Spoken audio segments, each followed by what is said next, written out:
Hey, welcome back. Today I want to do a live demo of Kubernetes Web View, aka kube-web-view. And what is it? If you read the vision and goals, it's basically kubectl on the web. It's really cool. I've seen it installed in places I've worked previously. I would recommend you put it on any cluster you work with, whether it's personal or work related. So let's have a look. You got the Git repo source code. I'm going to open that, and the live demo. Now this is not working right now, however I'm going to do a live demo. I've installed it myself, so don't worry about that. Let's go to getting started. Now to get this working, you just do a git clone of the repo above, and then you go into this particular directory deploy, and you do a kubectl apply, actually -k because it uses customize, so not -f. If you do -f, you will get an error. Let me just show you here. So here we are in the repo, and there's a deploy folder. If you go in there, you've got 3 normal files and the customization which refers to those 3. So yeah, just run a -k, otherwise it's gonna -f will give you error on that. So let me just back up. I just want to show you, by the way, in here that if we go to the Docker file, then you can see that the base image is Python, okay? And this is the source code kube-web. So let's back up and go into there, and you can see it's a bunch of py files. So out of the box, this is really cool, but of course you can modify this for your own use. That's the beauty of this. So according to the instructions, what you do then is you then do a kubectl port forward on the service. Let me just show you here. So I've done a kget service in the default namespace, and you can see here that this is the service that we're talking about. It's a cluster IP type service, port 80. So what you do is a port forward on the service, and this will then become available on 8080. So you can go to your browser and just type in localhost 8080 and be able to view this. Now for me there was extra complication. This is a remote server. I like to use remote servers for a lot of my work, and you'll need this additional command. And what I've done is I've actually said I want to do a tunnel from the remote server port 8080 to my local. I put in here 8888 localhost, and then here I put in all the remote details, so 8080 remote user at remote server name or IP. And now it should work. So if I type in localhost 8888, and there we go.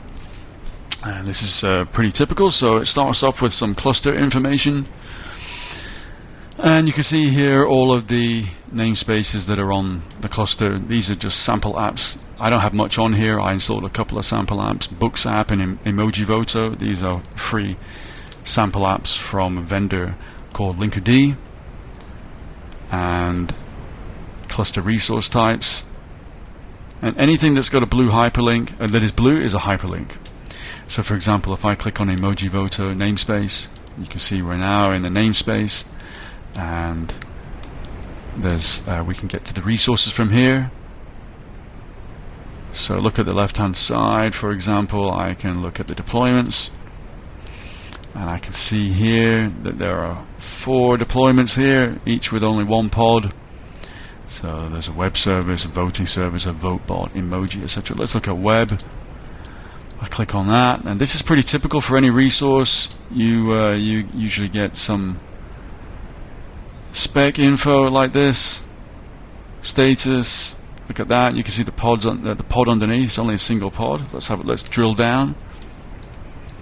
And again, similar info. Pretty cool.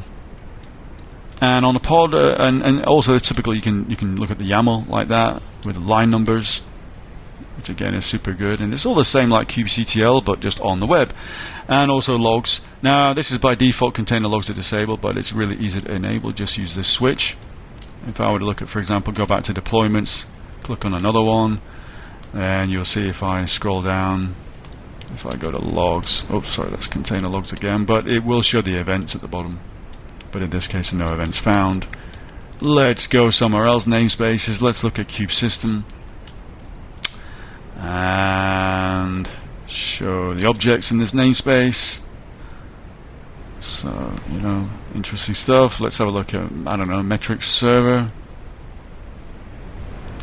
Are there any events for this? No, there's no events found. But yeah, you can navigate all the way around, so it's super cool.